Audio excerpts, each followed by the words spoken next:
என்ன வேணும் உனக்கு? நம்ம ஆளுங்க என்னதான் வெளிநாட்டுல படிச்சுட்டு வந்தாலும் தமிழ் பண்பாடை மறக்க மாட்டாங்க. ஆனா நீ மறந்துட்ட. உன் மாதிரியே நானும் வெளியே எல்லாரும் முன்னாலையும் நடந்துகிட்டு இருந்தா உனக்கும் எனக்கும் வித்தியாசமே இல்லாம போயிருக்கும். என்னது?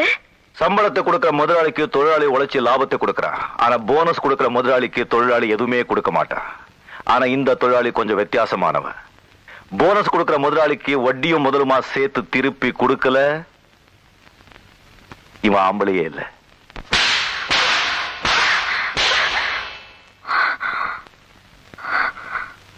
என்ன வேலை விட்டு தூக்கி உள்ள என்ன நடந்ததுன்னு வெளியே யார்கிட்டயும் காட்டிக்காத.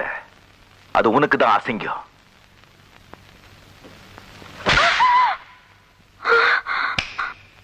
தெரிஞ்சதா?